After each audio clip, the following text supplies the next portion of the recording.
I didn't even know where to start.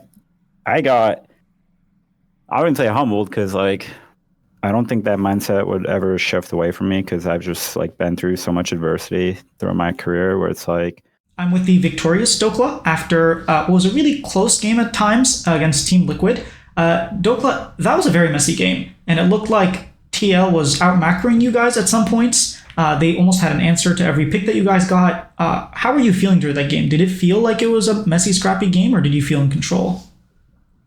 I mean, I thought that they had a pretty solid draft, but I think our level one threw them off quite a bit.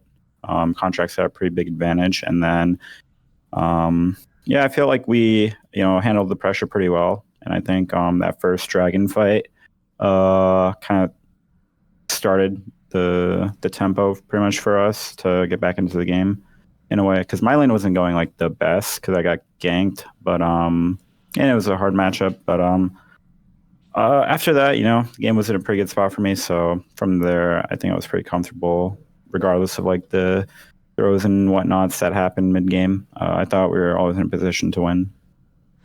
All right. And when you guys got the first Baron, I think Vi and Poppy tried to kill you, and I think Poppy misplayed and didn't W your dash. Yeah.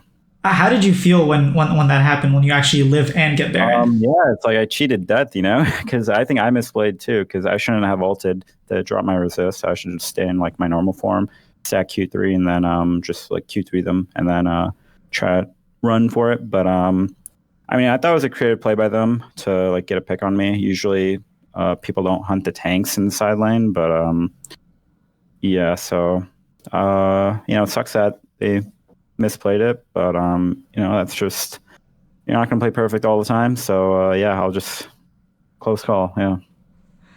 All right. I did an interview last week with Pal Fox, and he told me that a criticism he has of North American players is that a lot of times they go international, they play international, they get that international experience, but because they sort of are afraid of the Eastern teams or feel like they're not as good, they're not able to actually take learnings and push themselves and then bring that back domestically and improve. And that's why we see us going every year internationally and basically stagnant results.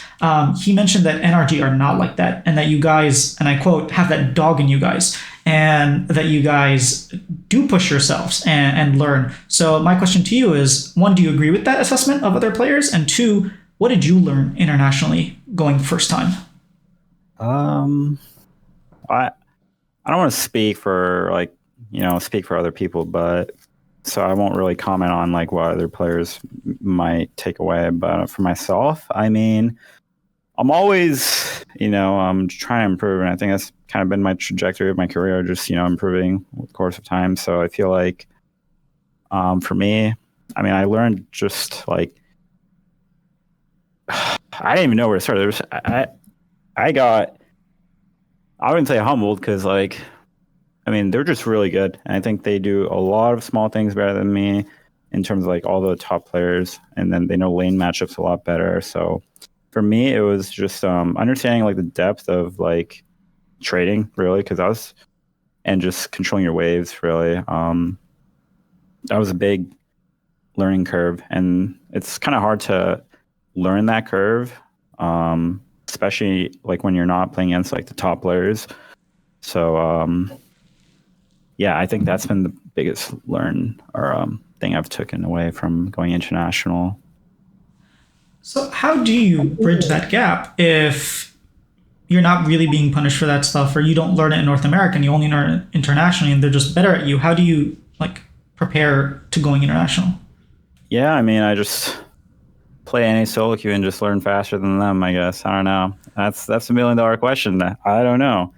I try to watch VODs all the time religiously, just of every time a VOD gets posted, I'm generally on it. So I'm doing the most I can, in my opinion. And yeah, so I think you just have to work just as hard as them. And I think that's a starting point to catch up.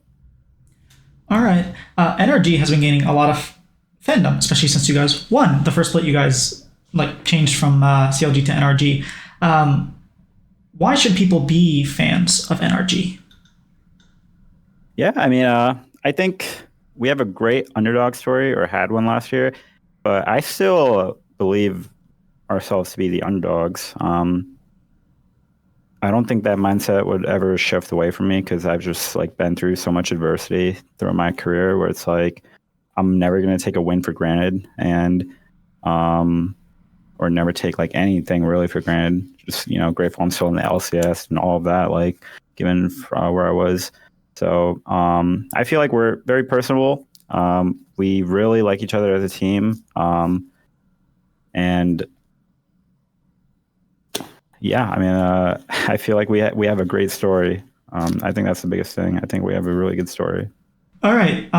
Yeah, that's all the questions I have for you. Anything you want to say to the fans? Yeah, thanks for watching. LCS back on Wheaton is really fun. Love seeing the crowd being full all the time, and a lot of people making signs for me. I see like one every week, pretty much. So that's amazing. That's just totally awesome to see every single time. So thank you for all the support, and we hope to just keep doing well and finish strong for playoffs. All right. Thank you so much, Dhokla. Thank you. Thank you so much for watching that interview. You'll notice this week I didn't use the word like 5,000 times a sentence, which I'm happy about. The interviews I did were pretty good. I'm happy with the answers that I got. If you haven't subscribed yet, why not? What are you waiting for? Just do it. Just subscribe.